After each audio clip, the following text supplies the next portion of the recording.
Va ora in onda Zoom, il drive time in mezzo ai fatti con Antonino Danna.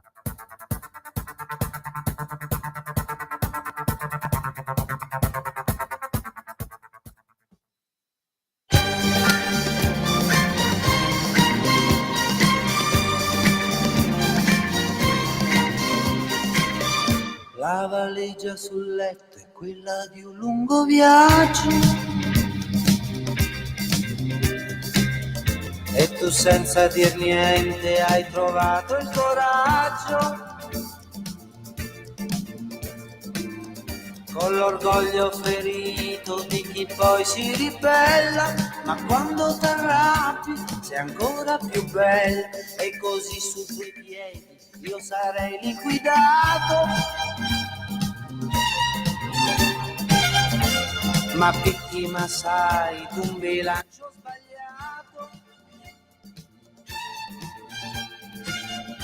Se un uomo tradisce a metà per 5 minuti e non eri più qua, ma se mi lasci non vale,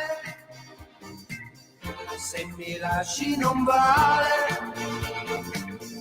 Non ti sembra un po' caro il prezzo che adesso io sto per pagare? Se mi lasci non vale, se mi lasci non vale, se mi lasci non vale, se mi lasci non vale. Dentro quella valigia tutto il nostro passato non ci può stare.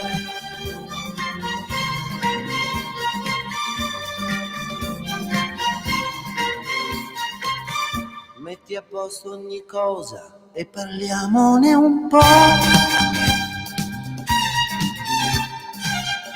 Io di errori ne ho fatti, di colpe ne ho, ma quello che conta tra il dire e il fare è saper andar via, ma saper ritornare. Se mi lasci non vale, se mi lasci non vale. Buonasera Antonino, a te la linea. Buonasera a te cara Natalia, buon inizio settimana. E allora che chicca che vi abbiamo portato stasera? Dici, ma come, non è Julio Iglesias? No, questo è il vero originale di Se mi lasci non vale, che era cantata in origine da Luciano Rossi, e Julio Iglesias ne fece sempre nello stesso 1976 una cover che tutti quanti conosciamo. Amiche e amici miei, ma non dall'avventura, buonasera, siete sulle magiche onde di Radio Libertà. Questo è Zoom, il drive time in mezzo ai fatti. Io sono Antonino Danna e questa è la puntata numero 1090 di oggi, lunedì 1 dicembre dell'anno del Signore 2025. Cominciamo la nostra trasmissione. Vi ricordo, date il sangue, in ospedale serve sempre. Salverete vite umane, chi salva una vita umana salva il mondo intero. Secondo appello, radiolibertà.net. Fesso chi non lo legge, perché vi perdete un bellissimo giornale online dove ci sono liberamente il direttore responsabile Giovanni Sallusti, gli Autodafè di Giulio Cainarca, la rassegna stampa di Semivarin, videopillole e molto altro ancora. 340 670 9659 per le vostre zappe o WhatsApp che dir vogliansi, oppure 0292947222 per le vostre telefonate quando ve lo dirò io. Stasera puntata che vede il gradito ritorno di Carla De Bernardi con il suo Contare i passi sulle orme del cammino di Santiago, ma anche un'interessante intervista, un colloquio con una esperta di pedagogia, la dottoressa Valentina Culotta, che ci racconterà questi nostri figli di oggi che vogliono essere più Robin che Batman, ma si trovano dei genitori che spesso o se ne fregano oppure cercano di spremerli al massimo. Parleremo di questo, di questi ragazzi a disagio e soprattutto della scomparsa degli adulti.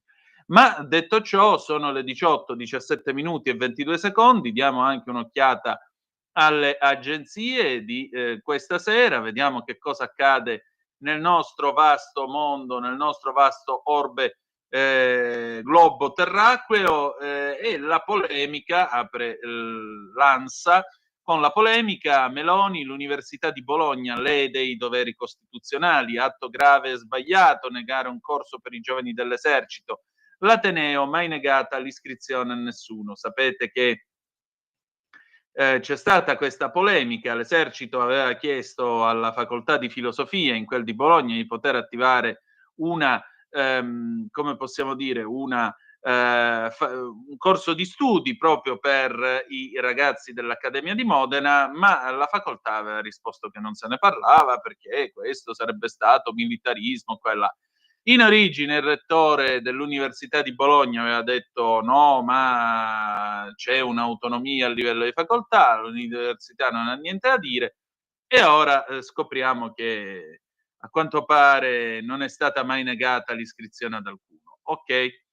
Nota del Colle, sinagoga vandalizzata a Roma, Mattarella chiama il presidente della comunità ebraica, sì, perché qualche fenomeno ha ben pensato di combattere a favore della libertà della Palestina, cioè fare l'utile idiota di Hamas, devastando, anzi insozzando la lapide che ricorda la morte di Stefano Gai Taché, avvenuta il 9 ottobre del 1982, quando un comando di terroristi palestinesi ha ben pensato, si fa per dire, di attaccare la sinagoga di Roma. Pensate, Stefano Gai Taché paga la colpa di vedere vandalizzata la sua lapide semplicemente perché era un bambino di appena 2 anni ebreo. Ecco il motivo per il quale qualche coglione, mi viene difficile definirlo come appartenente al consesso civile, qualche coglione cornuto che non è altro, ha pensato di imbrattare la lapide che commemora un povero bambino innocente di appena 2 anni. Complimenti. Andiamo avanti con l'Ucraina. La NATO valuta attacchi preventivi alla guerra ibrida russa. Mosca, così si minano gli sforzi di pace. Il lutto, Roma-Parigi, la Davis, addio alla leggenda Pietrangeli. Ma c'è una telefonata, Natalia, per caso? Fammi capire. No, le linee non sono aperte. Le linee non sono aperte. Comunque, se ci fosse stata una telefonata l'avremmo presa. Va bene, tra poco però sarà il momento di Qui Parlamento. Avremo come gradito ospite l'onorevole Massimiliano Panizzut. Parleremo di assistenza della diversabilità, quindi di sordocecità, mother therapy, caregiver e molto molto altro ancora. Diamo un'occhiata anche alla BBC, 4 morti in attacchi russi, e questo mentre continuano gli sforzi diplomatici per porre fine alla guerra in Ucraina. Nel momento in cui i team americani che svolgono i negoziati continuano a tenere dei colloqui con Mosca e Kiev, continuano però anche gli attacchi dei russi contro l'Ucraina. Altra notiziola che arriva sempre dalla BBC, eccoci qua, vediamo un po' che altro c'è di cose interessanti. No, per il momento non c'è altro, quindi possiamo... Ah, ecco, c'è un'altra notizia, la quantità di morti in Indonesia a causa delle inondazioni che ci sono state ha superato quota 500 e ci sono altre centinaia che stanno mancando. Tra l'altro, 3 ore fa, sempre la BBC informava che l'Organizzazione Mondiale della Sanità ha lanciato un avviso su un'eventuale carenza di iniezioni, sapete, le penne iniettive per dimagrire, le penne anti-obesità. Meno di una persona su 10 che può beneficiare di iniezioni appunto di farmaci anti-obesità come Wegovy sono in grado di ottenerle, avvisa l'Organizzazione Mondiale della Sanità nel momento in cui pubblica le sue prime norme guida su questo genere di medicine.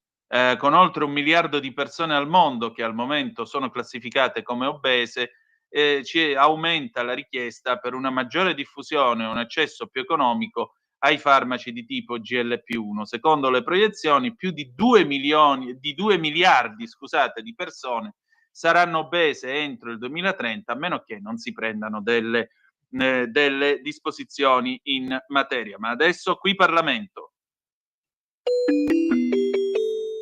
Qui Parlamento.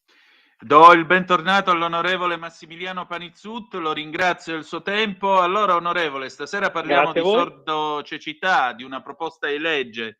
Cosa si propone? Allora, più che diciamo un riassunto anche magari semplice per gli ascoltatori. Diciamo che grazie al cielo, o meglio, grazie al governo, e in particolare al nostro ministro per le disabilità, Alessandro Locatelli, a volte si riescono a bypassare magari alcune lungaggini legislative e inserire appunto delle cose sensibili che hanno una certa rilevanza e urgenza in qualche decreto, no? Premesso poi che ogni comparto è importante per chi lo vive, ma dobbiamo convenire tutti che magari gli ambiti sanitari e di assistenza ci possono toccare tutti prima o poi, se non altro nella speranza di quando diventeremo anziani e quindi dovrebbero avere una certa precedenza. Vedendo nello specifico, stiamo parlando appunto, usiamo anche magari termini semplici per far capire, no? Stiamo parlando di persone non udenti e non vedenti. Quindi se noi pensiamo alla società di oggi, che si basa in gran parte sulla comunicazione audiovisiva, possiamo immaginare il dramma che vivono certe persone. Riassumendo, possiamo dire che prima la sordocecità era riconosciuta solo se una persona non vedente diventava sorda entro i primi 12 anni di vita. Se perdeva l'udito da adulto o da anziano non gli veniva riconosciuto, che mi pare una cosa assurda. E quindi, grazie al ministro Locatelli, è stata inserita la mia PDL nel decreto semplificazioni che va a modificare la 107 del 2010, quindi modificando sia la definizione che unificando ovviamente anche le indennità spettanti e anche con l'invalidità civile. Quindi è una cosa logica. Oggi si usa tanto il buon senso, ma secondo me è una giustizia sociale. Appunto, pensiamo a cosa comportano appunto le compromissioni che abbiamo detto. Questo è il riassunto. Certo, però anche vedo dei provvedimenti in materia di terapie e di caregiver. Ecco, questo appunto è un altro aspetto. Se permettiamoci sempre di ricordare che anche lì parte tutto da una mia proposta di legge, ma tra l'altro da una proposta di legge che la Lega porta avanti da ben 3 legislature. Anche qui finalmente il ministro Locatelli ha riunito un tavolo, tutte le parti sociali, un tavolo interministeriale con lavoro e salute per unificare tutte le PDL, perché la prima era la nostra, poi se ne sono aggiunte mi pare 9 o 11, ma ripeto ben venga, e per arrivare a un testo che dia diciamo qualche riconoscimento al caregiver familiare convivente, che dovrebbe essere portato diciamo in Consiglio dei Ministri a gennaio. Quindi anche qui riusciamo a inserirci direttamente passando per il governo. Non che il Parlamento non faccia niente, però ogni tanto magari per velocizzare le cose essere da sprone su certe materie, come ho detto prima, ci vogliono queste cose, no? E anche lì però io ho già sentito anche qualcuno, anche qualche associazione, che insomma dice si lamentano, dice che non basta. Certo, può essere vero, però innanzitutto ricordiamo che i caregiver familiari non sono i badanti che vengono pagati giustamente, ma sono i familiari che si prendono cura del congiunto non autosufficiente o con disabilità, magari spesso 24 ore su 24, di solito sono i genitori, no? E diciamo che inizialmente il ministro ha stanziato una cifra per il prossimo anno che servirà per istituire la piattaforma per decidere la platea e quindi le tutele differenziate. Dal 2027 mi sembra che saranno messi 250 milioni a bilancio appunto per i caregiver. Diciamo che appunto quello che lascia un po' perplesso, io non voglio far polemica perché in quegli ambiti non voglio far polemica, però che nessuno si accontenta che comunque è stato messo un punto fisso, un punto di partenza che poi può essere sicuramente incrementato. Ma ricordiamo che fino adesso, soprattutto visto che anche la sinistra, anche in un question time col ministro, si è lamentata che non basta, che sono solo 2 spiccioli. Però ricordiamo che i governi di sinistra, Monti, Letta, Renzi, Gentiloni, Conte 2, non ha fatto un tubo di niente su queste cose. Noi abbiamo messo un paletto, migliorabile, tutto è migliorabile.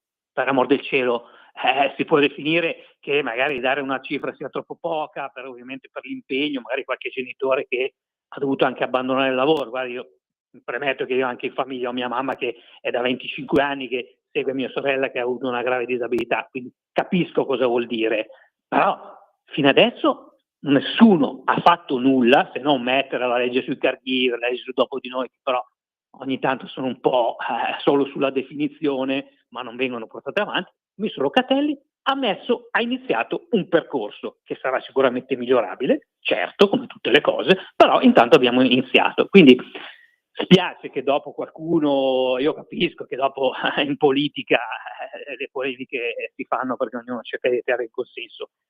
Non mi aspettavo, diciamo, qualche reazione un po' così da alcune associazioni, però comunque noi andiamo avanti e ben venga, perché penso che dopo i cittadini ci rendono merito, almeno quello. Questo sicuramente, anche perché la politica è la più alta forma di carità possibile, diceva Paolo VI, e carità non vuol dire elemosina, ma vuol dire appunto No. mettersi al servizio degli altri, e quindi va bene così. Senta, onorevole, per concludere, quali saranno ora i suoi prossimi impegni? Oddio, adesso, innanzitutto, l'altra volta vi devo ringraziare perché mi avete fatto intervenire su un evento che io ho fatto qui a Pordenone, a cui, sempre sulla disabilità, che era il Motor Therapy Day, no? Che mi sono inventato io di mettere insieme la mia proposta di legge sulla mototerapia con il fatto appunto di far salire dei ragazzi sulle moto, sulle auto da rally e sui go-kart. E devo dire che abbiamo avuto come prima edizione, quindi organizzata da me in modo casalingo, diciamo, abbiamo avuto più di 1000 persone che sono venute a visitare, perché avevamo anche in un padiglione le associazioni di terzo settore di disabilità, e abbiamo fatto salire sul go-kart, sulle auto da rally, sulle moto, ripeto, 450 ragazzi e ragazze con disabilità. Gente che non era mai salita su una macchina. Quindi devo dire che è stata veramente, anche grazie a voi che avete divulgato, è stata veramente una bomba e inaspettata. È stata veramente una giornata di festa e inclusione che non mi immaginavo. Quindi già adesso abbiamo già ipotecato il prossimo anno un'altra edizione. Le prossime mie iniziative, diciamo che adesso in commissione, non mia, ma in commissione, non mi ricordo, la seconda, verrà calendarizzata una legge che facilita le adozioni, e quindi verranno ridotti i tempi tecnici a cui i tribunali devono rispondere, eccetera. Quindi anche lì piccole cose che però, diciamo, noi non è che siamo nati per cambiare il mondo, però io, come dico sempre, mettiamo dei piccoli mattoncini che toccano la realtà vera di vita dei cittadini. Ecco. Allora facciamo che ci risentiamo per questa legge. Grazie, onorevole. Sicuramente, grazie a voi, alla prossima. Di nuovo, adesso pausa e poi Rocco Hunt, arrivano i prof 2018. Qui Parlamento. Giorno migliaia di notizie ci raccontano i fatti che accadono in Italia e ogni giorno c'è una voce fuori dal coro. Quotidiano di Sicilia, il quotidiano d'Italia. L'informazione che ribalta i luoghi comuni, una vera visione dei fatti, l'Italia vista da sud. Ogni siciliano che vive in Italia e nel mondo è una risorsa, è protagonista della crescita della nostra nazione. Dai forza alla crescita della nostra isola, abbonandoti al QDS digitale più archivio a soli 99 euro annui. Quotidiano di Sicilia, il quotidiano d'Italia, una scelta di valore. Lo amiamo perché ci offre sempre le cose più buone e naturali. Linea Alberto Acerbis. Se qualcuno a Natale, ciao amici e ciao a tutti, buona mattina, buon pomeriggio, sono Alberto Acerbis. Se qualcuno a Natale dice porco cane, sì, da Letizia non ne abbiamo già, siamo già quasi verso la fine, ve lo dico perché insomma permettetemi, dopo 35 anni che sono nel mondo dell'olio con qualche migliaio di famiglie, noi sono numero chiuso. Letizia 59 euro, ve ne ho parlato, una confezione bellissima, ma però io devo fare il regalo al Signor Dutour, perché il Signor Dutour voglio qualcosa di straordinario. Allora fai una bella cosa, chiedi informazioni per quanto riguarda la confezione che si chiama dono. Chiama 030 68 40 408, tu non vuoi sbattimenti, hai ragione, chiami qui, dici mi spieghi com'è la confezione dono, o meglio ancora vai a vederla sul sito olioacerbis.com, vai, sezione natalizia, vedi la confezione dono e capirai che tu, mentre gli altri si rompono i marron glacé a girare su tangenziale, a litigare, coppie che saltano, psicologi che devono unire le famiglie distrutte per i regali di Natale, mai visto che il regalo non era bello, dovevi regalare questo, te l'avevo detto. Fai una bella cosa, relax 030 68 40 408 oppure tramite il nostro sito olioacerbis.com, vedi tutto, già che sei lì magari buttaci dentro qualcosa tipo 3 bottiglie di olio, 6, quello che vuoi. Ciao, alla prossima, vi voglio bene.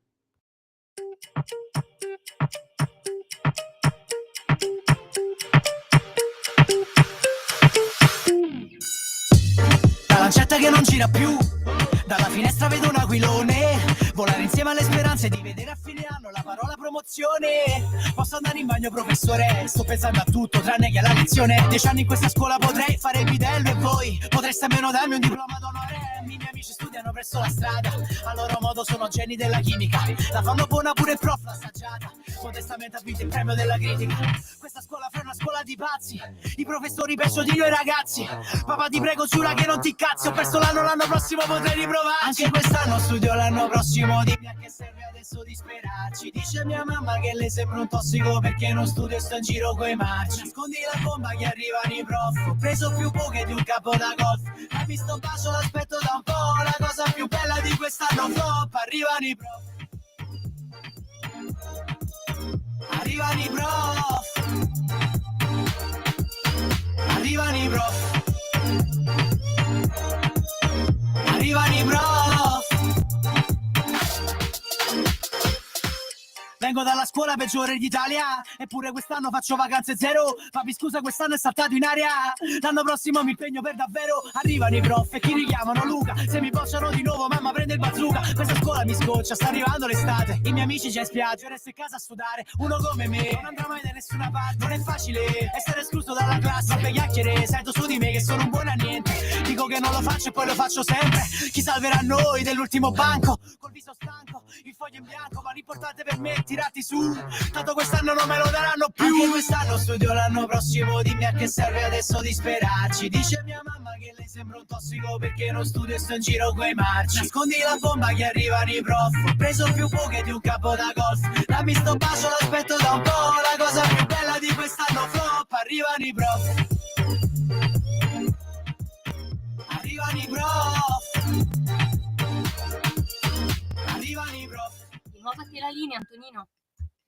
Grazie a te, cara Natalia, alle 18:35 minuti e 32 secondi sulle magiche onde di Radio Libertà. Antonino Danna al microfono con voi per questa puntata numero 1090 di oggi, lunedì 1 di dicembre, l'anno del Signore 2025. Allora, vi dicevo, avete ascoltato Rocco Hunt con Arrivano i prof dall'omonimo film del 2018. Perché parliamo dei prof? Parliamo dei prof perché nei giorni scorsi si è tenuto presso la Pontificia Facoltà Auxilium, in quel di Roma, un interessante convegno dedicato ai nostri figli, gli adolescenti. E quindi anche la scuola entra nel gioco di questi ragazzi.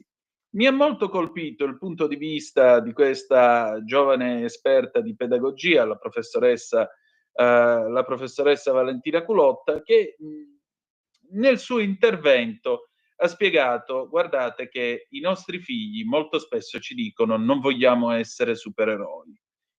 E allora da dove nasce questo disagio? Da dove nasce questa voglia di normalità? Ecco, io ne ho parlato con lei oggi pomeriggio, adesso ascolteremo il nostro faccia a faccia. Abbiamo avuto qualche problema con l'audio nei primi minuti, ma dopo si sente benissimo, direi. Per cui a maggior ragione, Natalia, vai pure, ascoltiamo e diamo il benvenuto questa sera a Valentina Culotta. Vai pure. E allora la mia gradita ospite di questa sera è la dottoressa Valentina Culotta, che è una pedagogista in libera professione che lavora da anni con adolescenti in diversi contesti e servizi e collabora come consulenza e supervisione pedagogica con diverse organizzazioni. Io ho il piacere di averla, e la ringrazio tra l'altro del suo tempo, di averla mia gradita ospite, perché qualche giorno fa alla Pontificia Facoltà di Scienze dell'Educazione Auxilium si è tenuto un incontro dal titolo Mondi adolescenti tra identità e ricerca di senso, Questo nell'ambito del percorso interdisciplinare 2025-2026. Con lei c'era poi Alessandro Ricci, psicologo e psicoterapeuta, a moderare Luigi Ceccalupo, un altro psicologo e psicoterapeuta. Però la dottoressa Culotta ha tenuto un intervento molto interessante sul concetto di vite funamboliche, educare al senso nell'epoca della precarietà. E c'è una cosa che mi ha molto colpito, il fatto che i ragazzi e le ragazze, lei dice, con i loro silenzi e i loro disagi, sembrano dirci: io non voglio essere un supereroe. Quindi è finito quel mondo degli anni 80-90, quando crescevamo e ci dicevano devi essere il più bravo a scuola, studia, impegnati, costruisci il tuo futuro. Oggi vogliono essere tutti Robin, a differenza della canzone di Cesare Cremonini. Ma allora, intanto grazie per l'invito e sono anche molto contenta di poter dar seguito alle riflessioni importanti che ci sono stati appunto sabato precedente, il 22 di novembre, all'Università Auxilium, perché credo che sia proprio importante un po' condividere un po' i punti di vista. Allora, io non credo che ci sia una volontà di essere tutti Robin, no? Nel senso che la frase intendeva che è chiaro che lo stimolo, cioè è giusto che gli adulti siano da stimolo a fare di più, a fare però come lei, visto che lei ha citato gli anni 80, ma mi viene da dire anche gli anni 90, perlomeno per noi c'era ancora la possibilità di considerare l'errare, no? Come nella sua funzione, nel suo significato primario, che era quello di un po' vagabondare, di ricercare il senso.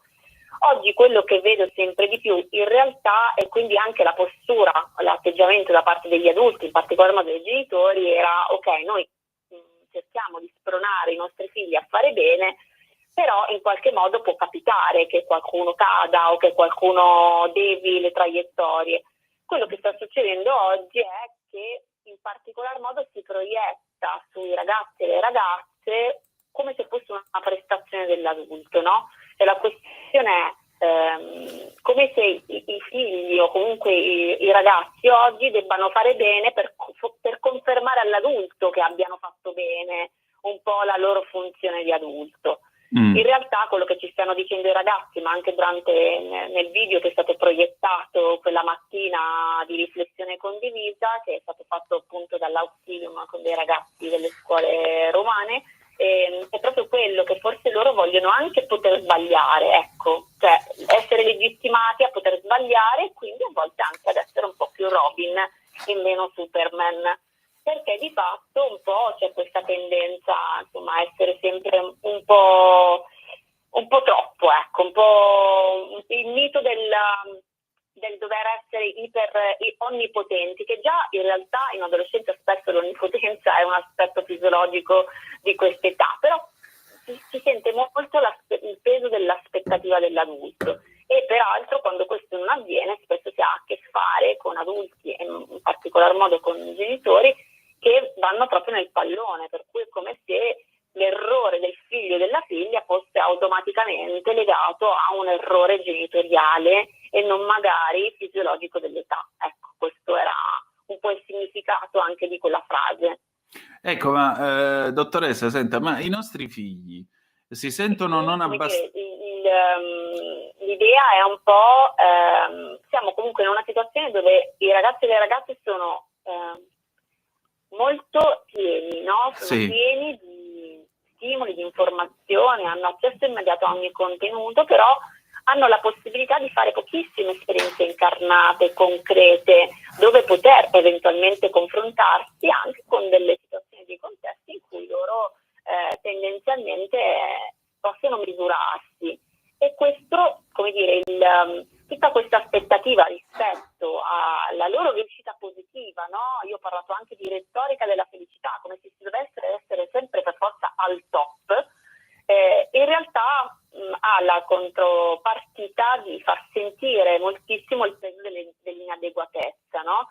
La ricerca stessa ci dice che il 73%, questa è una ricerca che fa riferimento riferimento alla salute mentale dei giovani di oggi, ci dice che il 73% dei giovani oggi si sente costantemente inadeguati, che il 58% sperimentano un'ansia da prestazione, per cui sentono una pressione scolastica e sociale. Quindi dicevo, appunto, la ricerca ci dice che anche il 65% dei ragazzi e delle ragazze oggi vivono un confronto sociale continuo, costruiscono se stessi. Questa è la fase in cui siamo al culmine della costruzione identitaria, costruiscono se stessi in un orizzonte dove sentirsi non abbastanza è la norma, perché non si sentono abbastanza bravi, abbastanza belli, abbastanza interessanti, abbastanza popolari, abbastanza produttivi. Quindi un'identità che si costruisce per sottrazione, per mancanza e mai per pienezza, no? Certo. Sicuramente il fatto che siamo immersi in un ambiente anche digitale, dove ci sono modelli sempre di perfezione. Se noi pensiamo ai profili Instagram o ai profili comunque nei social, non vediamo mai dei profili di normalità, no? Ma è tutta una questione di immagine perfetta, la vacanza più bella, il vestito più bello, quindi sicuramente c'è anche questo aspetto, e questo non lo vivono solo i ragazzi e le ragazze, perché quello che è stato interessante della mattinata in Auxilium è stato proprio quello che forse prima di parlare di mondi adolescenti dobbiamo parlare anche di mondi adulti, no? Sì. Perché da buona pedagogista io non posso esimermi dal pensare che se noi abbiamo un tipo, no, di atteggiamenti, di comportamenti oggi da parte dei ragazzi e delle ragazze, forse perché l'ambiente in cui li stiamo facendo vivere, quindi non solo con i familiari ma proprio quelli sociali, li sta mettendo davanti a tutta una serie di modelli educativi e di pratiche educative di un certo tipo, no?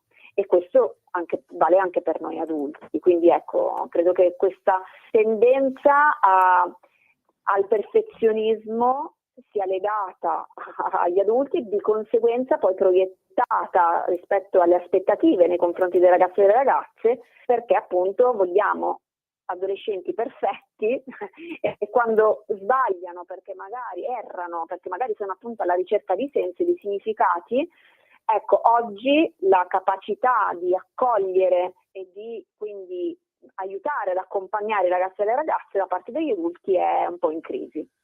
Per questo che parliamo di vite funamboliche, perché in realtà tutti noi, come dice anche Ulrich Beck, viviamo in un equilibrio molto particolare, no? Perché siamo comunque, ricordiamoci, nella società fluida, nella società in cui comunque i punti di riferimento dobbiamo anche un po' andare a ricercarceli, non sono più quelli degli anni 80 e quelli degli anni 90, ecco. Ma allora a maggior ragione le chiedo che cosa ne è stato degli adulti, perché qui sono tutti ragazzi fino a 90 anni. Possibile che non ci sono più gli uomini e le donne? Allora, in realtà io credo che ci siano sia uomini e donne. Bella domanda che fine abbiano fatto gli adulti. Io credo che siamo davanti a una generazione di adulti che fanno fatica a diventare adulti. C'è questo termine che parla di adultescenza, no?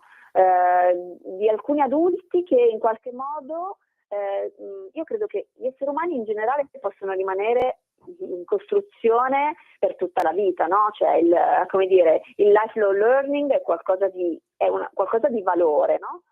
Quello che credo che stia un po' mancando è proprio questa capacità dell'adulto, che è anche una capacità psicoanalitica, no? Che si chiama la capacità negativa, quindi quella di accogliere e di far sentire protetti i ragazzi e ragazze a prescindere da quello che succede. Quindi in realtà abbiamo davanti degli adulti che fanno fatica ad essere tali e quindi in qualche modo a non assumere quella funzione educativa che in qualche modo anche nella propria indefinitezza personale, identitaria, possa però poter accompagnare i ragazzi e le ragazze nel loro compito, che è quello di crescere. Certo. Ecco, lei si occupa soprattutto di adolescenza e periferie, ma come si vede l'adolescenza dalla periferia? Cioè c'è sempre questa spinta a puntare al massimo, puntare a tutto, volere tutto e subito e non essere all'altezza della situazione? C'è sempre questo senso di disadattamento? O invece le periferie per loro natura, diciamolo pure, più poveri rispetto alle ZTL, rispetto a quelle che chiamano insomma quartieri bene e così via, hanno diciamo meno fronzoli e quindi sono un po' più ancorate alla realtà? Allora, dipende, diciamo che anche le periferie non sono più quelle di una volta, anche perché ricordiamocelo che, come dire, anche nelle famiglie più povere comunque adesso l'accesso alle informazioni, l'accesso a un certo tipo di strumenti e di modelli come i social media c'è, perché tendenzialmente ormai in tutte le famiglie italiane come dire, ci sono degli smartphone che danno quindi accesso a tutto un mondo digitale, no? Quindi in realtà anche questo è molto cambiato, nel senso che comunque tutti noi siamo sottoposti a determinati miti di perfezione attraverso il digitale. Quindi sicuramente ci sono dei bisogni più concreti, quindi nelle periferie ci sono dei bisogni più concreti, per cui quando, parliamoci chiaro, quando un ragazzo o una ragazza ha come primo pensiero il cosa mangiare oggi, sicuramente c'è come dire, un'attenzione diversa anche a quello che capita intorno a sé. Però anche le periferie oggi sono molto cambiate. Quello che io noto in particolar modo rispetto ad alcune periferie è che a volte succede questa cosa, per cui quando i quartieri ancora sono funzionanti in termini di relazioni, la trama delle relazioni all'interno del quartiere stesso riesce a fare da cuscinetto. È come se davanti a un certo tipo di disagio in qualche modo la comunità educante si stringesse e quindi anche in termini positivi, no? E come dire, si stringesse in un'unica cordata. Non le nego che ci sono comunque delle periferie dove vivono famiglie veramente molto svariate, quindi non sono più pensate come ghetti, no? E quindi dove comunque ci sono delle famiglie e quindi non è più così categorica come cosa.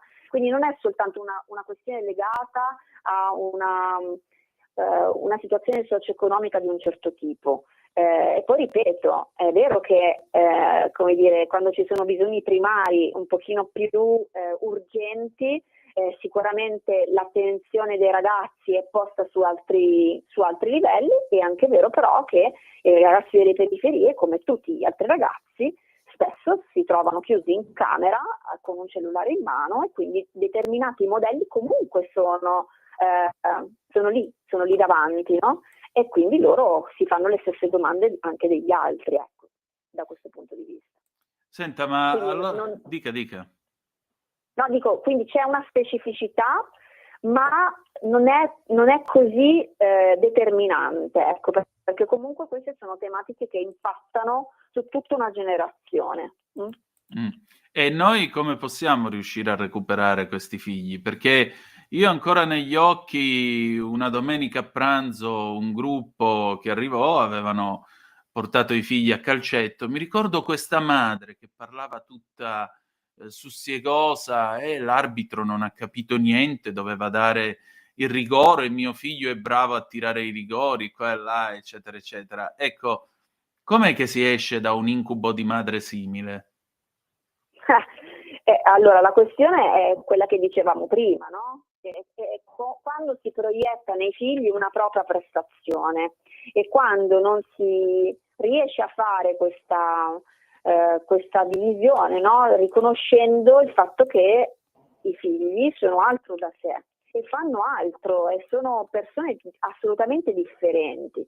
Come si esce? Sicuramente innanzitutto riprendendosi un po' ogni ruolo, ogni funzione educativa, quindi anche quella genitoriale, quella di ricordare un po' il proprio compito, che non è quello di essere il coach o il manager del proprio figlio che deve primeggiare, ma quello di far sì che di essere comunque una figura educativa che accompagna a fare delle esperienze educative, non per cui li vogliamo tutti super campioni, perché questa scena che lei mi riporta è una scena che probabilmente si incontra spessissimo nelle partite di calcio, ma anche di altri sport, no? Io credo che quello che ci sia bisogno è, da una parte, o perlomeno quello che faccio nel mio lavoro, è quello di aiutare, accompagnare i genitori nel proprio rendersi conto di questo, del fatto che comunque i figli debbano fare un percorso che è il loro e che, come dire, non è detto che debbano essere sempre i primi nella fila. quello che si può fare è che magari sin da bambini insegnare ai bambini di non dover essere i primi quando si fa la fila per mangiare un gelato, ad esempio, di non dover essere sempre quello più furbo o quello che lo mangia per prima, ma forse rispettare il fatto che ci siano degli altri bambini a fare una coda, cioè quindi anche nelle piccole cose. Provare ad aiutare i genitori, accompagnare i genitori a loro volta educare i figli all'idea che siamo in una collettività e che quindi in una collettività non è necessario necessariamente emergere come individuo, perché l'individualità si può ritrovare anche nella condivisione nelle comunità. E sicuramente una cosa che spesso facciamo è proprio quella di tranquillizzare, di calmare un po' quest'ansia da prestazione che però è più dei genitori spesso rispetto ai figli che dei figli stessi, che poi automaticamente viene proiettata, ma spesso è proprio quello, perché effettivamente quello che mi stava dicendo lei rispetto a questa mamma, ma è un esempio tra tutti, questa della cosa mio figlio è sempre mio figlio prima e gli altri dopo, no? Infatti. Come se ci fosse un'idea proprio individualistica della funzione educativa.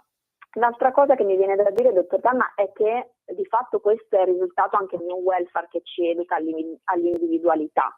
Cioè sempre di più è quello che si sta cercando invece di portare avanti con i progetti di prossimità, è proprio quello di creare invece una comunità educante dove educare i bambini e le bambine e poi di conseguenza i ragazzi e le ragazze non è un compito individuale della famiglia ma un compito collettivo. Quindi non è la famiglia che educa il proprio figlio e basta, ma ricordiamoci che i ragazzi e le ragazze, ma come i bambini e le bambine, sono cittadini e in quanto cittadini sono comunque delle persone di cui anche altri si devono occupare, la scuola, il pezzo dell'allenatore di calcio, il vicino di casa, cioè in qualche modo la responsabilità educativa deve essere condivisa, no? Questa sensazione di condivisione c'è poco, i genitori spesso si sentono sotto attacco e sotto accusa anche per esempio rispetto alla scuola, senza comprendere che invece dobbiamo proprio riprenderci un po' quello che è l'assetto di coeducazione, cioè siamo tutti insieme per far sì che le giovani generazioni siano la possibilità di evolvere per le nostre comunità, perché di fatto questo sono, no? E questo è compito di tutti, non è compito soltanto di un papà o di una mamma, ecco.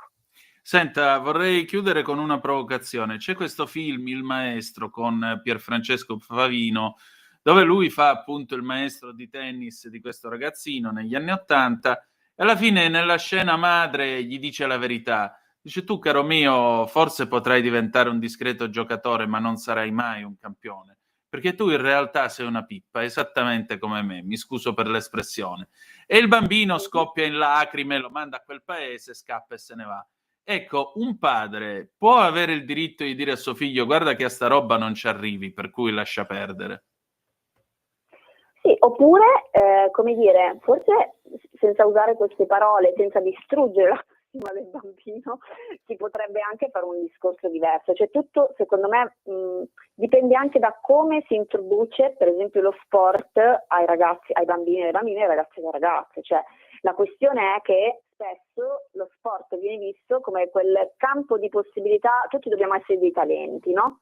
Sì. Quando in realtà lo sport ha una funzione educativa fondamentale, perché attraverso lo sport i ragazzi fanno esperienza di relazione con i pari, di disciplina, di misurarsi con se stessi, esperienze corporee, quindi in realtà lo sport come valore non ha tanto quello di emergere come il talento del caso, ma ha tutto questo valore, quindi forse si dovrebbe fare un discorso a priori con i genitori, cioè quello di introdurre lo sport nella vita dei ragazzi e delle ragazze come un'occasione dove poter imparare tutta una serie di cose e quindi anziché arrivare a dire lascia stare non è il tuo, forse se introdotto così si potrebbe dire è il tuo ma così in questi termini, cioè non è detto che dobbiamo essere tutti Cristiano Ronaldo, ok? Nel senso che si può anche vivere l'esperienza sportiva, anzi credo che quella sia la parte più sana dello sport, proprio come un'occasione per imparare a stare insieme agli altri, a misurarsi anche con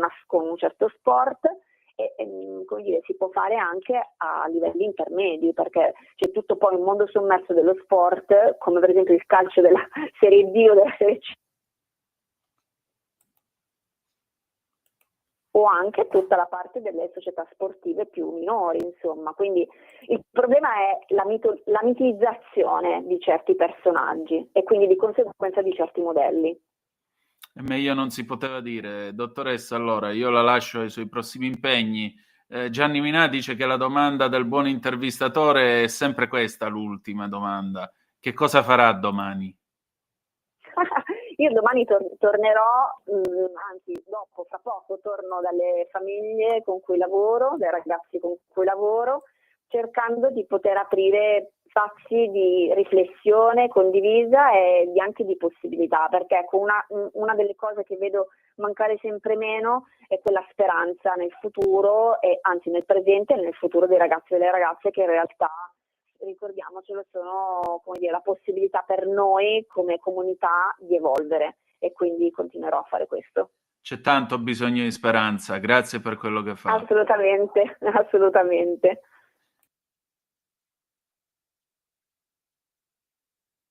Sempre più liberi con La Tua Radio è il nuovo sito che mette in prima pagina opinioni, firme, notizie, uno sguardo nuovo e originale sui fatti che ci circondano. Il nuovo quotidiano online. Semplicemente radiolibertà.net.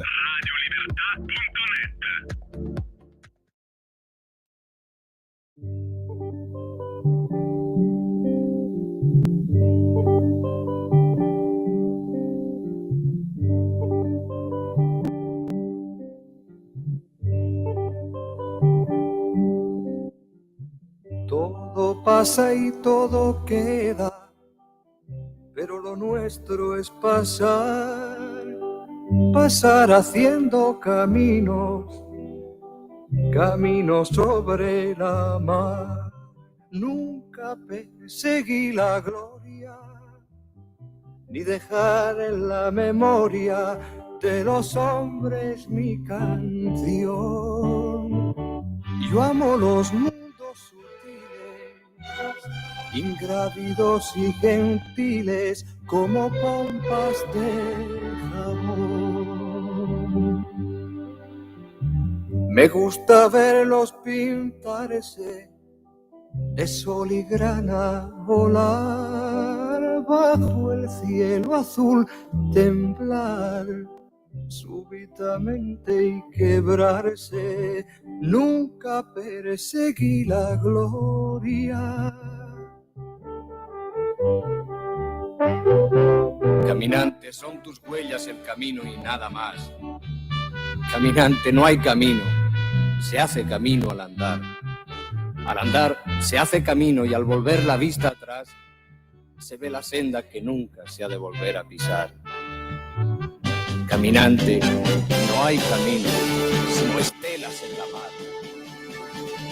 Hace algún tiempo en ese lugar donde hoy los bosques se visten de espinos, se oyó la voz de un poeta gritar: caminante, no hay camino, se hace camino al andar. Golpe a golpe, verso a verso, murió el poeta lejos del hogar que cubre el polvo de un país vecino. Al alejarse le vieron llorar. Caminante, no hay camino, se hace camino al andar. Golpe a golpe, verso a verso. Cuando el jilguero no puede cantar, cuando el poeta es un peregrino, cuando de nada nos sirve rezar. Caminante, no hay camino, se hace camino al andar. Golpe a golpe, verso a verso, golpe a golpe, verso a verso, golpe a golpe, verso a verso.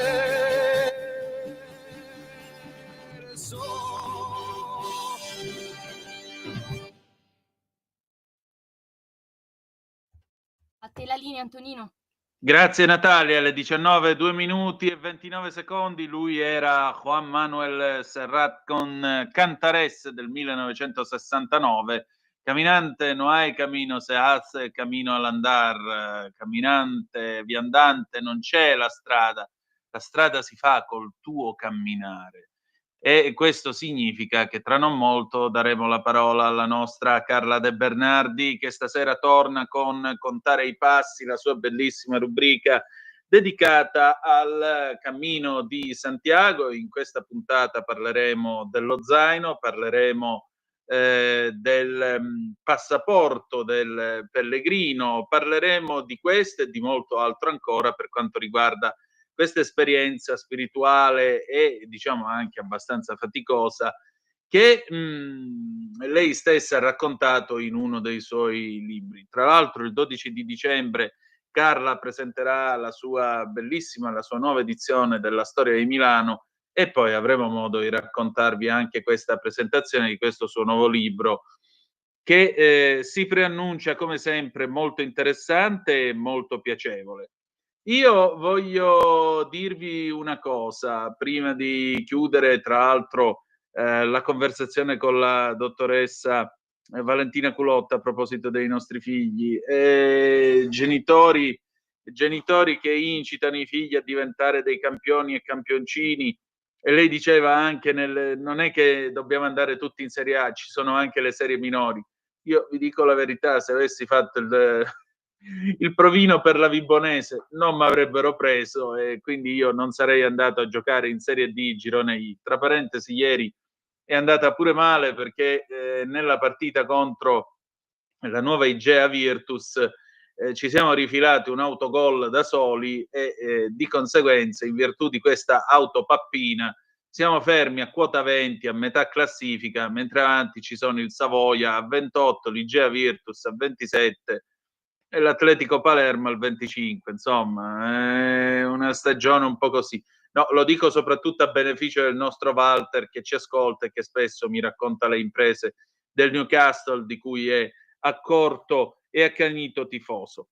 E adesso c'è lui, implacabile come sempre, Pierluigi Magnaschi con il diritto e il rovescio. Vai pure, Natalia.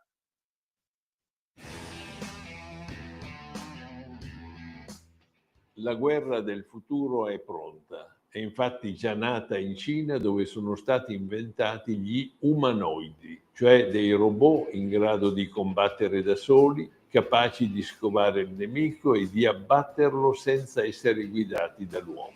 Sono alti 1,76 metri, pesano 70 kg, camminano a 2 metri al secondo, marciano e salutano come se fossero dei militari. Sempre a Pechino sono stati presentati dei cani robot pilotati dalla intelligenza artificiale con mitragliatori sulla schiena che essi attivano autonomamente contro il nemico da loro individuato sul campo di battaglia. Inoltre è stato messo a punto anche un modello basato sull'intelligenza artificiale cinese DeepSeek che è in grado di guidare sciami di droni consentendo loro di individuare e colpire automaticamente le armi nemiche.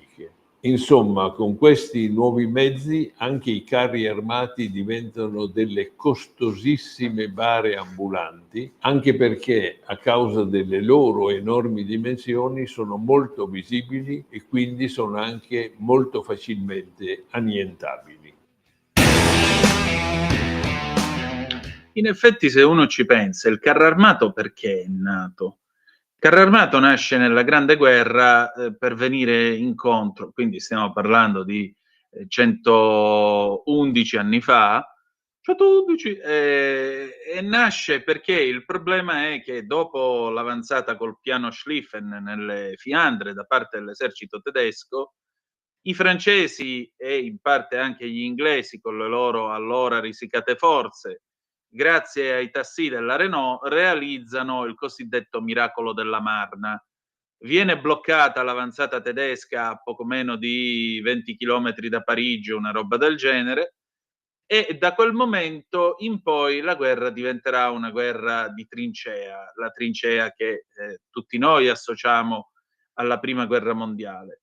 Il carro armato nasce proprio da questa idea, fu un'idea di Churchill. Lui disse si potrebbero mettere delle cabine corazzate sui trattori cingolati che, proteggendo gli operatori a bordo, permetterebbero di superare i fossati, di superare le trincee e di conseguenza condurre l'assalto più agevolmente, aprendo la strada alla fanteria. Fu questa la logica che portò alla nascita dei carri armati, al loro primo impiego nel 1917, se mal non ricordo, primo impiego che fu ovviamente molto scordinato, primo impiego che portò il terrore tra le file tedesche, ma era quella l'esigenza. Poi la seconda guerra mondiale, la guerra fredda, tutto quello che volete. È vero però che nel mondo attuale, con i droni e con questi umanoidi e con questa specie di cani a quattro zampe col mitragliatore, che se ci pensate sono la versione moderna dell'esercito di terracotta cinese, il carro armato potrebbe davvero rischiare di fare il suo tempo, anche perché viene pilotato da esseri umani. E le guerre del futuro saranno sempre meno combattute da esseri umani e sempre più combattute da macchine senza alcuna coscienza e senza alcuno scrupolo. Va bene, noi diamo un'ultima occhiata alle agenzie, in particolare chiudiamo con la ADN Kronos, un momentino che apriamo la pagina dell'ADN Kronos. La notizia di questa sera è che Zelensky è da Macron, ha detto la pace deve essere duratura. La Meloni, la Russia offre un contributo ai negoziati, la Premier, l'importante convergenza di vedute tra UE e USA. Il presidente francese, Mosca non ha dato alcun segnale di voler fermare la guerra, nuovi colloqui in Florida tra Witkoff e Umerov. Ma adesso la parola a Carla De Bernardi con la sua bellissima Contare i passi, poi ci saluteremo con Nada, ma che freddo fa, del 1969, e in effetti fa freddo. Appuntamento domani alle 18:10 trattabili, 18:05 trattabili, sulle magiche onde di Radio Libertà, anche perché c'è Scuola di Magia col senatore Claudio Borghi Aquilini. Grazie per essere stati con noi e ricordate che the best is yet to come, il meglio deve ancora venire. Vi ha parlato Antonino Danna, buonasera. E allora questa sera è tornata a trovarci per contare i passi la nostra Carla De Bernardi, che ringrazio come sempre della sua cordialità e del suo tempo. Carla, allora questa sera noi parliamo di prima di tutto di Santiago, cioè chi è San Giacomo, e poi parliamo dello zaino dei pellegrini. Chi è San Giacomo, Carla? Esatto, perché non so se tutti, magari lo sanno tutti chi è Santiago, perché Santiago de Compostela è San Giacomo, è l'apostolo San Giacomo, no? Perché San Giacomo, sì, appunto. Giacomo era uno degli apostoli di Gesù, fratello di Giovanni peraltro, e nell'ultima cena siedono a destra e alla sinistra di Gesù, perché erano i preferiti di Gesù. Venivano chiamati Boanerges, che vuol dire figli del tuono, sì, perché erano molto, molto agitati. Sì. Però erano i prediletti di Gesù insieme a Pietro, tant'è che sul Monte Tabor, quando c'è la trasfigurazione di Cristo, ci sono solo loro tre, gli altri apostoli non ci sono. Giacomo era figlio di un pescatore che si chiamava Zebedeo. Intanto non va confuso con Giacomo il minore, perché c'è poi un Giacomo minore, figlio di Maria di Cleofa, mentre questo nostro Giacomo è figlio di Maria Salomè e di Zebedeo, un pescatore. Quell'altro è figlio di Maria, Maria di Cleofa e Alfeo, insomma è un'altra storia, ed è San Giacomo il Maggiore. Questo è San Giacomo il Maggiore, e quindi erano detti Boanerges, lui e Giovanni, perché avevano un caratteraccio, però erano i preferiti di Gesù. Dopo la morte di Cristo lui va in Spagna per evangelizzare, perché in quel momento la Spagna è sotto come si dice, sotto la dominazione, no, più avanti, no, niente, come non detto, mi stavo confondendo con quello che succede poi quando lo ritrovano. Comunque lui va a evangelizzare la Spagna e quando torna a Gerusalemme, siamo più o meno nel 42 d.C., sì, lui viene decapitato per ordine di Erode Agrippa, perché stava tentando di convertire gli ebrei e quindi Erode Agrippa la prende male e ordina che sia decapitato. Poi ci sono delle leggende, tipo che mentre lo trascinano al supplizio, lui guarisce un paralitico lì per lì, no? Un paralitico che aveva invocato, lui mentre lo portano al supplizio, invece di preoccuparsi del supplizio, guarisce il paralitico. Dopodiché, si è acceso il computer. Dopodiché, lo scriba che lo sta scortando, anche lui si converte mentre lo sta portando al patibolo, quindi riesce a fare le conversioni in zona Cesarini, se vogliamo usare un termine calcistico. Dopodiché, come si dice, il suo cadavere viene abbandonato, non viene seppellito, lo recuperano dei suoi discepoli che lo portano al porto di Giaffa. E poi si dice, anche questa è leggenda, che salparono con una barca di pietra. Dimmi tu come fa una barca di pietra a salpare. In effetti. Però dopo 7 giorni, arrivano in Galizia, precisamente al porto di Iria. Il carro viene caricato su un carro di buoi, il quale carro di buoi si avvia con il feretro, ma in prossimità di un piccolo accampamento, in una località che si chiama Libredon, i buoi si impiantano e non vogliono più proseguire. E questo era successo anche con, se non ricordo male, con l'Arca dei Re Magi, era successa la stessa cosa. Sì. Dopodiché i buoi non vogliono più proseguire, quindi i suoi ammiratori, chiamiamoli così, i suoi fan, i suoi discepoli, creano una piccolissima cappellina, un'edicola, e lo seppelliscono. Seppelliscono il corpo senza la testa, probabilmente perché era stato decapitato, quindi era stato ritrovato il corpo, ma non era stata ritrovata la testa. Seppelliscono il suo corpo senza testa, decollato, e lo mettono in questa piccola cappelletta. Gli abitanti della zona saranno i custodi di quel tempietto, e soprattutto i suoi 2 discepoli, Teodoro e Attanasio, i quali poi verranno seppelliti in seguito insieme a lui. E questa piccola cappella è proprio sotto l'attuale basilica di Santiago de Compostela, che poi dopo diventa la cattedrale. Cosa succede? Ci si dimentica di Santiago fino all'814 d.C. In quel momento a Roma il Papa è Leone XIII, che è il predecessore del nostro Leone, no? Perché poi non ce ne sono stati altri di Leoni. Il nostro non è il 14°? Sì, certo. Il Leone XIII è tra il 1878 e il 1903. Ecco, e in quel momento appunto è Papa Leone XIII, no, 1800, no, 800. No. Allora deve essere Leone Magno o probabilmente il secondo e il terzo. Allora mi sbaglio io, ho sbagliato nel libro a scrivere Leone XIII. Dopo controllo. Perché Leone XIII ha regnato tra il 1878 e il 1903. Hai ragione, allora deve essere Leone III e il refuso è di stampa. Va bene. Comunque, sì, perché è appena stato nominato... Leone III ha regnato tra il 795 e l'816. Allora, qua c'è una X di troppo nel mio testo, lo farò correggere. E Carlo Magno è appena stato incoronato imperatore del Sacro Romano Impero, no? Nell'800, ed è Papa Leone XIII. C'è questo pastore che si chiama Pelagio. Sì. Il pastore Pelagio è lì nel luogo dove è stato seppellito Santiago e vede apparire una pioggia di stelle, tant'è che Compostela vuol dire Campus Stelle.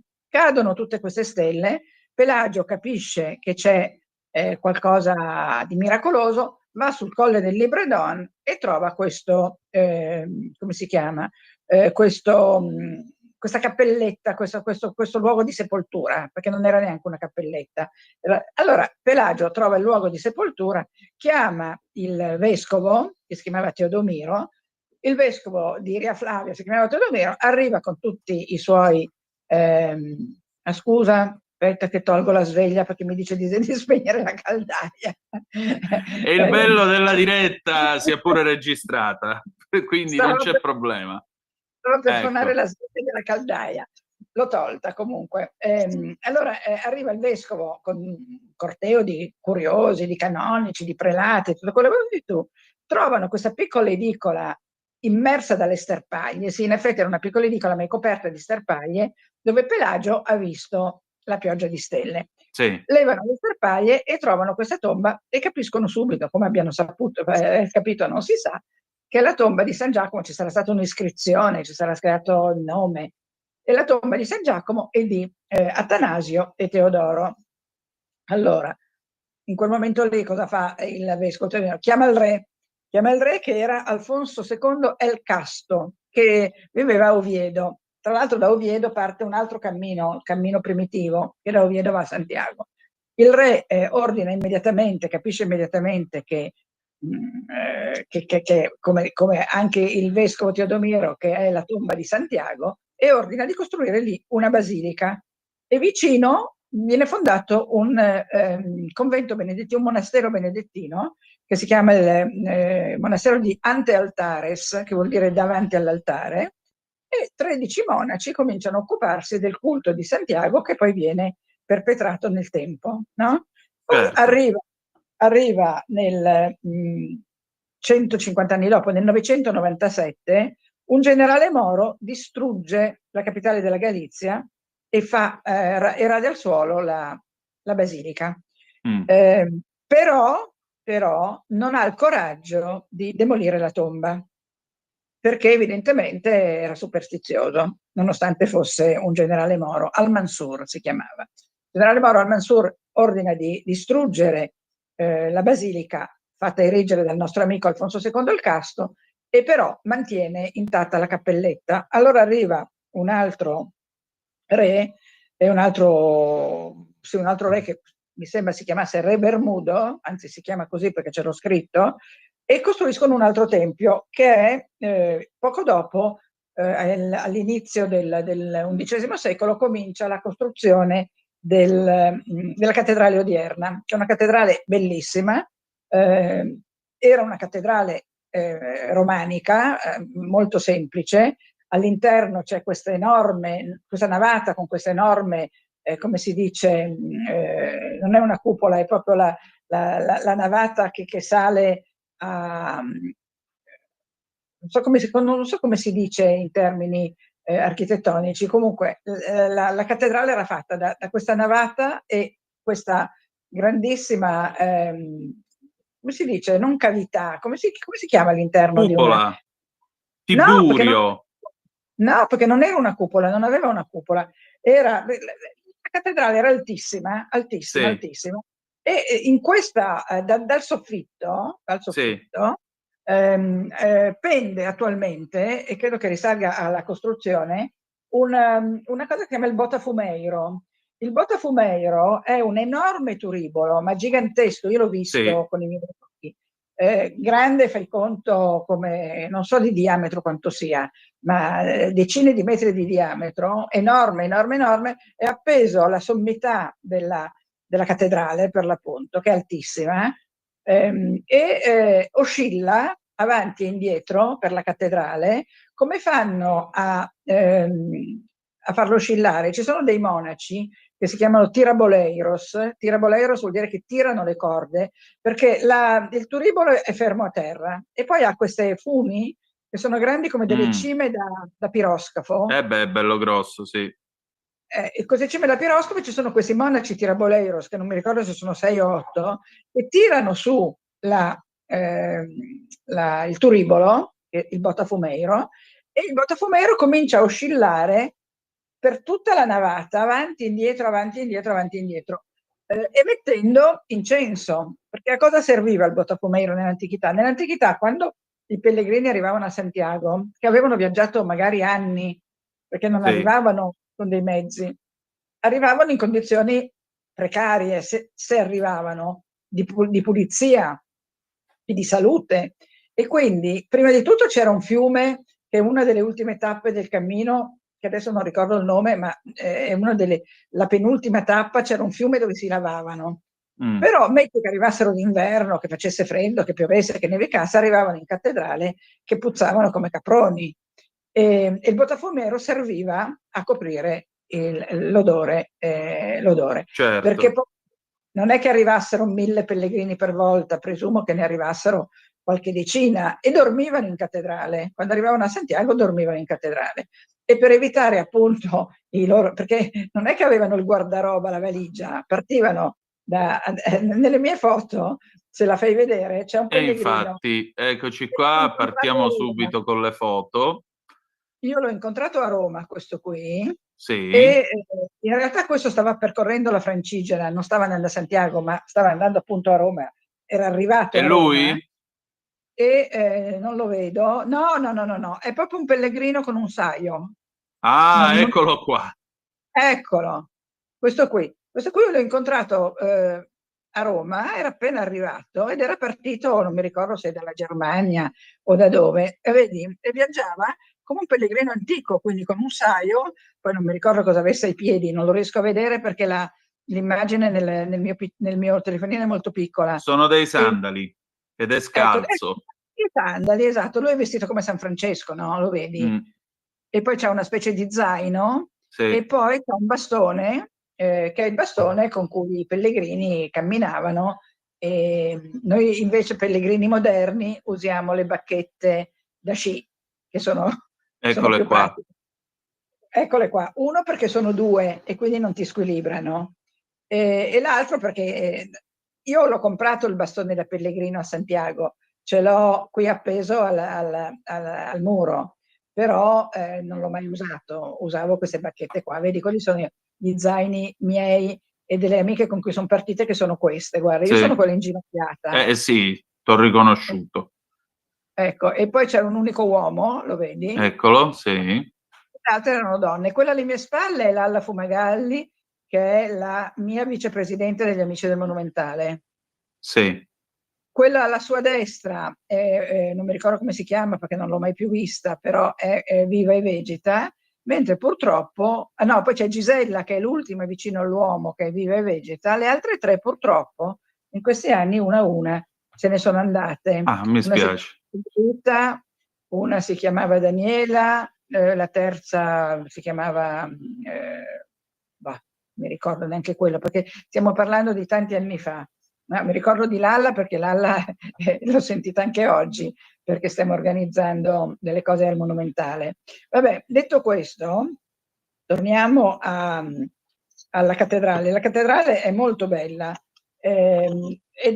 all'interno è romanica, all'esterno è barocca, perché è stata Sì. poi, no, come capita anche alle nostre chiese, che si sono stratificate nel tempo e sono cambiate di stile, dallo stile della partenza, magari appunto nel Medioevo erano delle semplici chiese in mattoni e oggi sono delle grandi chiese barocche o simili. E anche la Cattedrale di Santiago, che è molto molto grande, se entri vedi che ha questo stile medievale, questo stile semplice, questo stile monastico, e fuori invece è ridondante. E tra l'altro l'anno che sono andata io, la cattedrale era aperta, la porta del, come si chiama? La porta del, oh porco cane, ma sai che questa cosa della memoria dei nomi che va via con l'età, tu sei ancora giovane, ma ti assicuro che è una delle tragedie dell'età. Comunque, quando c'è l'anno compostelliano, che Sì. praticamente è il giubileo, che è quando l'onomastico di San Giacomo, Santiago, che cade il 25 luglio, quando cade di domenica, quello è l'anno compostelliano e viene aperta questa porta della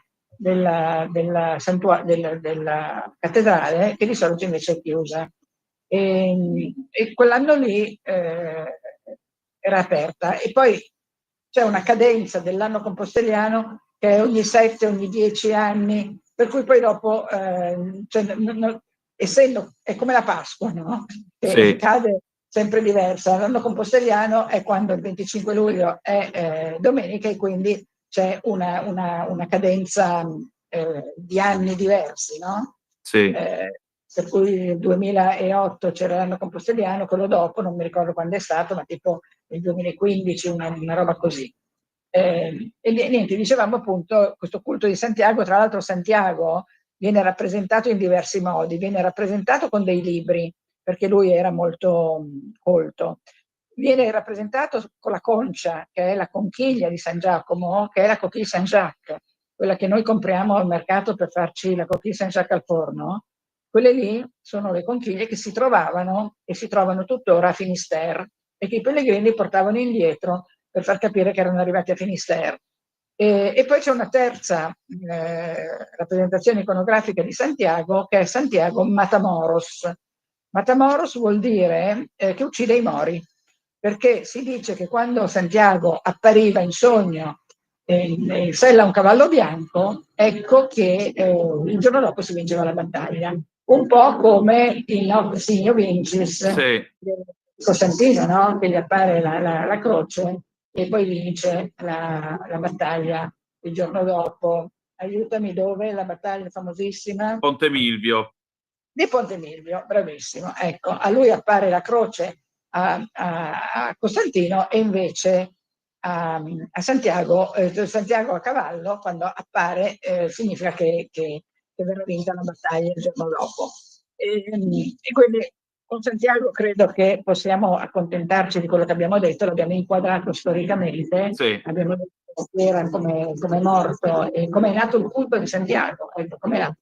E quindi quando vedete l'ultima cena sapete che a destra e a sinistra quei due lì sono Giovanni e Giacomo, che erano fratelli, non so se questo l'ho detto. Sì, l'hai già detto. Il Zebedeo, vedi questa Maria di Salomè. Maria Salomè con Maria di Cleofa, che è la mamma di Giacomo il minore, Maria Maddalena e la Vergine Maria sono le famose 4 Marie che erano sotto la croce di Gesù, no? Certo. Che tutti dicono le 3 Marie, ma in realtà le Marie erano 4, perché c'era la Vergine Maria, Maria di Cleofa, Maria Salomè e Maria Maddalena. Poi c'è tutta la storia di Maria Maddalena, la penitente, Maria Maddalena, la meretrice, insomma.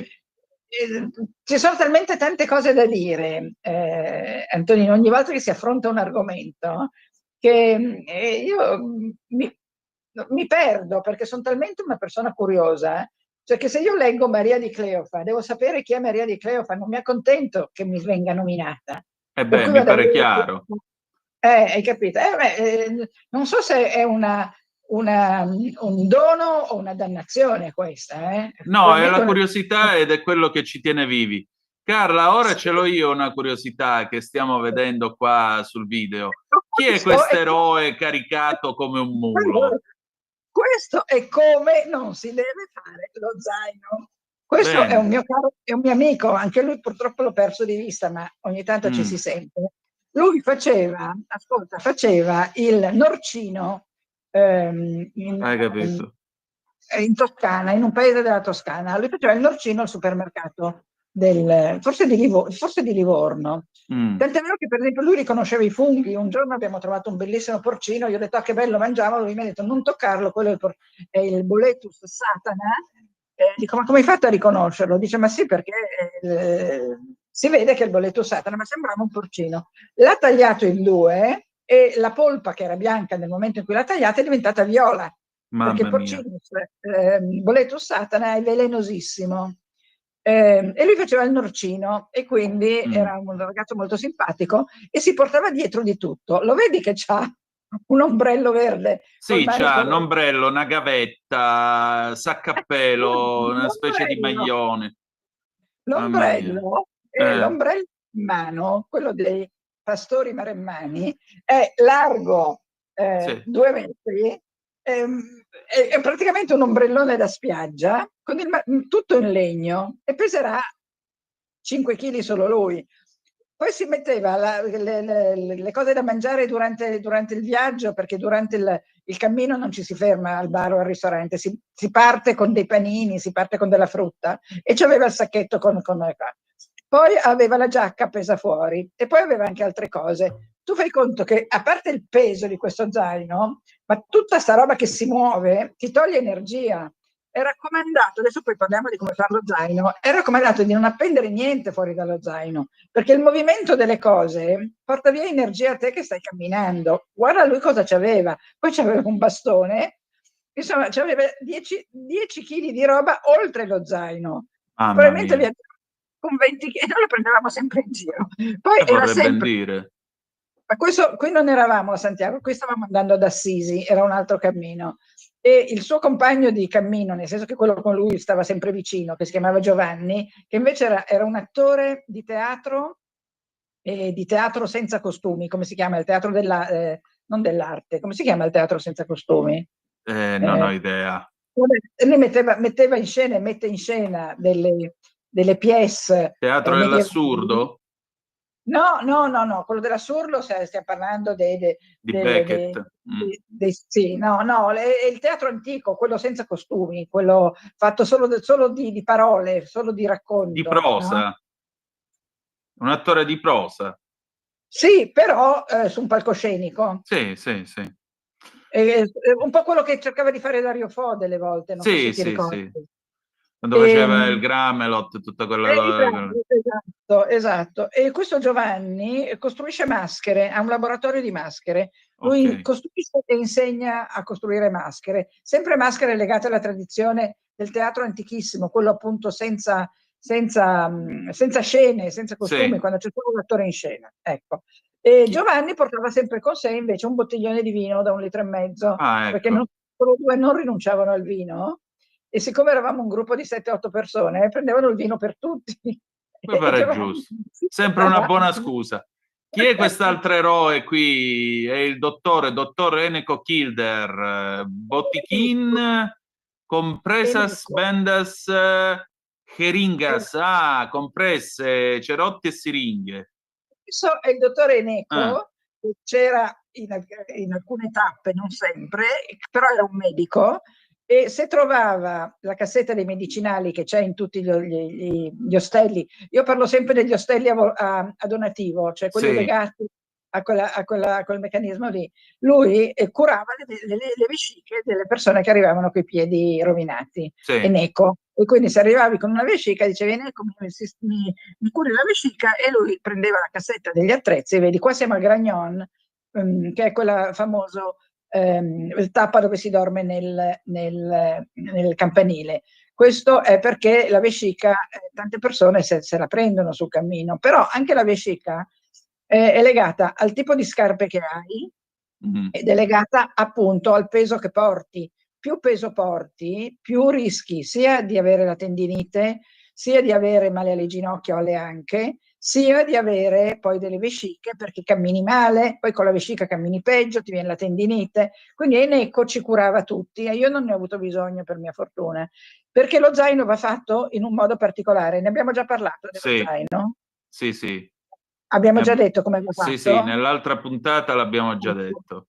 Ecco, basta. Quindi se tu fai lo zaino bene e non ti porti dietro troppo peso e hai delle scarpe buone, ecco, quando uno parte per un cammino, qualunque sia il cammino, non deve assolutamente avere le scarpe nuove, perché la scarpa nuova è promessa di vescica. Bisogna averle usate. Io quando sono partita la prima volta mi sono comprata degli scarponcini e ho cominciato a girare per Milano, sia con gli scarponcini che con uno zaino con dentro dei libri, perché volevo simulare il peso dello zaino. Sai che lo zaino, l'abbiamo detto, non dovrebbe superare il 10% del peso. Nel mio caso lo superava perché già lui era pesante, però io mi ero allenata girando con uno zaino pieno di libri e con gli scarponcini per renderli morbidi. E infatti non ho mai avuto nessun problema. In caso di problemi trovavi sempre qualcuno che o era medico, era infermiere o si improvvisava infermiere, ma Eneco era proprio medico, lui era dei Paesi Baschi ed era proprio medico e quindi l'hai visto che ha un atteggiamento assolutamente professionale. Questa che è inquadrata adesso è la famosa credenziale, che anche quello mi sembra che l'abbiamo già detto, è questo documento, passaporto, diciamo. Che si piega, aspetta che io ce ne ho qua uno, si piega a leporello. Sai cosa vuol dire piegato a leporello? Tu lo sai perché sei un uomo colto. Ecco, tolgo la condivisione, vediamola un po' qui. Vediamo se riesco a prendere la mia credenziale che è qua. Ecco qua, guarda. Questa è la credenziale per Roma. Carta peregrina della via di Francesco. Sì. Con la croce Tau di Francesco. Questa è la credenziale del pellegrino. Ah, questa è la credenziale del pellegrino, via Francigena, perché non ci sono i timbri? Non lo so, questo è un facsimile, non è la mia. Poi c'è sul Tratturo Magno mi hanno dato il libretto del pastore. Sì. Poi c'è la credenziale del Camino, forse è questa, quella che hai fotografato. Sì, è questa qua. Ma quanta strada hai fatto? Ho fatto migliaia di chilometri. Eccola qua, vedi? Questa è la credenziale del pellegrino, quella che ti ho messo. Sì. E questo vuol dire, e questo è il documento a leporello, Sì. vuol dire che sono quelli pieghevoli, no? Questo vuol dire un libro a leporello e uno che è fatto così. Poi c'ho anche la carta Peregrini della via Francigena per andare a Roma. Questa me l'hanno data in San Pietro. Vabbè, tutte le mie credenziali. E appunto tu con quella carta lì te la fai timbrare a ogni tappa e si sa che stai arrivando a piedi. Questa ecco, in particolare questa, vedi che c'è la Croce Tao? Questo è il cammino di questo Assisi. è il cammino di Assisi. Sì, c'è la del Croce Tao, 2010. era quella del cammino di Assisi. Tu arrivi con la tappa precedente timbrata e capiscono che stai arrivando a piedi, perché non puoi imbrogliare, se imbrogli sei un povero cretino, non fa nessuno. E questo ti dà diritto alla tariffa pellegrino, ti dà diritto a dormire negli ostelli, perché se tu non sei un camminatore, non arrivi o a piedi o in bici o a cavallo, non hai diritto a dormire negli ostelli. Mi sembra di aver messo anche una foto di una ragazza che è arrivata col cavallo. Sì, è una fotografia molto particolare, eccola qua. Questa ragazza qui arrivava da Parigi, questa Niente è proprio la via. Lei arrivava da Parigi. E poi invece c'è una fotografia carina di quello con la chitarra. Aspetta, lì, eccolo qui. Perché vedi, se uno si vuole portare la chitarra è libero di farlo, nessuno glielo impedisce. E questo qui ha lo zaino sotto e sopra la chitarra. Poi invece se tu guardi quella sotto è un pellegrino che sta salendo, no, sotto ancora, sta salendo a Roncisvalle ed è, ecco qua, quando piove ti imbacucchi così, cioè ti metti o una mantella che tiene sotto anche lo zaino, oppure ti metti un impermeabile e poi copri lo zaino e vai anche con la pioggia. Non è che se piove non ti fermi, assolutamente no. Così come non ti fermi se fa molto caldo. Questo qui invece andava avanti e indietro in moto, era un belga, in moto, scusami, in non bici. in moto, sì, con un carretto che si tirava dietro. E non è che chiedesse l'elemosina, ma chiedeva un supporto per il suo cammino, dicendo che lui non aveva soldi e se lo si poteva aiutare.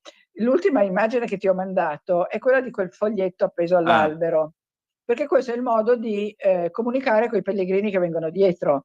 Cioè se tu devi dire qualcosa a qualcuno che è partito magari con te, oppure vi siete detti ci vediamo là, e poi non lo trovi e ti lasci dei biglietti, allora o li punti, infatti bisogna portarsi delle puntine, o li punti sull'albero oppure l'appoggi su un cippo, trovi un punto dove metterlo sotto un sasso che sia ben visibile. E una volta, proprio dietro alla pellegrina a cavallo, c'era una grande torta di pupù fatta dal cavallo e in mezzo la pellegrina aveva messo un biglietto e diceva a due suoi amici, di cui non ricordo il nome, ma in francese, metti Pierre e Jean, je vous attends, e gli diceva dove dovrebbe aspettarti. E siccome non sapeva dove piantare questo biglietto, o non aveva la puntina, o non trovava un posto dove metterlo, ha preferito lasciarla nel ricordo del cavallo. Bene. Ha lasciato nella cacca e sicuramente i suoi amici l'hanno trovata, perché vedi, il cammino si può fare appunto a piedi, in bicicletta o a cavallo. La precedenza ce l'hanno i camminatori. Se tu arrivi in un ostello e non c'è posto, cosa che può capitare, a me è capitato in un ostello dove c'erano solo 8 letti, siamo arrivati io e Lalla e c'erano 2 ciclisti che erano arrivati prima di noi, e i ciclisti, senza batter ciglio, quando hanno visto che noi eravamo arrivati a piedi, hanno preso le loro cose e hanno alzato i tacchi, perché il pellegrino che arriva a piedi non può farsi altri 10 chilometri per andare a vedere, mentre il ciclista 10 chilometri li fa in un quarto d'ora, non so quanto ci mette. Prima del ciclista chi arriva a cavallo e subito dopo il camminatore a piedi, perché il cavallo si deve riposare. Terzo arrivo appunto il ciclista, e chi non arriva con uno di questi 3 mezzi non può dormire negli ostelli dei pellegrini e sicuramente non può dormire nei nostri a donativo, dove appunto non c'è un ciclista. Ma neanche negli altri, neanche in quelli municipali. Cioè se tu arrivi in pullman, in moto o in macchina, non sei un camminatore semplicemente. Appunto, stai barando. Carla, i minuti sono quasi finiti. Con cosa ci salutiamo? Ci salutiamo. Dunque, dello zaino abbiamo parlato. Di cos'altro dobbiamo parlare? No, di tutto abbiamo parlato. Anche cosa mettere nello zaino, perché come farlo l'abbiamo detto. Sì. No, abbiamo anche detto cosa bisogna metterci dentro, quindi no, direi che non. Considera che però su questi cammini si trova tutto, nel senso che non è appunto il camminatore medievale che non trovava la farmacia o non trovava i cerotti.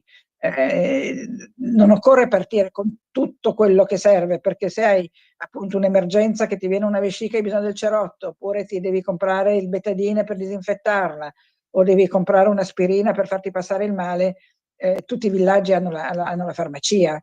Certo. Quindi non hai assolutamente bisogno di portarti dietro delle cose, oppure se ti manca il detersivo, se hai bisogno dello shampoo, che ne so, la crema solare, quelle cose lì trovi tutto sui cammini. Quindi non è necessario partire con uno zaino pieno di. Tant'è vero che, e questa è una cosa sacrosanta, l'ho fatta anch'io, la prima volta che parti ti porti anche un sacco di roba che non serve, anche di indumenti, perché è come quando fai la valigia, no? Che dici, sì, prendo anche questo, e questi pantaloni magari mi servono, li metto dentro, e fai così anche con lo zaino. Ma tutti quelli che hanno esperienza di cammino ti dicono, guarda, fai così perché non ne puoi fare a meno, ma guarda che alla prima o alla seconda tappa, la prima cosa che cerchi è l'ufficio postale e rimandi indietro un pacco di roba che ti sei accorto subito che non ti serve. E io confermo, alla seconda o alla terza tappa, io e Lalla ci siamo fermate, abbiamo fatto un bel pacchettone di quello che non ci serviva e l'abbiamo rimandato indietro, perché è inutile che te lo porti dietro, no? All'inizio parti magari con 6 paia di calze, non ti servono, 5 paia di mutande, non ti servono, 2 golf, non ti servono. Ti serve veramente una cosa di tutto, tranne il cambio appunto dei calzini e mutande. Devi avere 3, si chiama la regola del 3, non so se l'abbiamo detto l'altra volta. Sì, l'hai detto. La regola, mi spiace ripetermi, comunque la regola del 3 vale, non devi portarti null'altro, perché veramente non ti servirà mai, ed è incredibile come in un mese non ti serve mai di avere di più di questa roba qua, perché intanto anche questo negli ostelli tranne in alcuni dove questa cosa non c'è, tipo Gragnon, che non c'era la lavatrice, questo dove eravamo in 8 non c'era la lavatrice, ma di solito c'è sia la lavatrice che l'asciugatrice. Magari devi fare un po' di coda perché tu arrivi e naturalmente c'è la gente che è arrivata prima di te che sta facendo il bucato, però solitamente c'è sia la lavatrice che l'asciugatrice. Certo. Se non c'è l'asciugatrice stendi i panni fuori. Ecco, l'unica eccezione al non appendere niente fuori dallo zaino è sai della roba bagnata, perché sai della roba bagnata la metti nello zaino, bagni tutto. Quindi cosa fai? In quel caso l'appendi fuori dallo zaino e questo è il motivo per cui dicono tutti che ti devi portare delle spille da baglia. Ok. Carla, il tempo è finito. Ecco, sulla spilla da baglia chiudiamo. Benissimo, allora a lunedì prossimo, grazie. Grazie a te.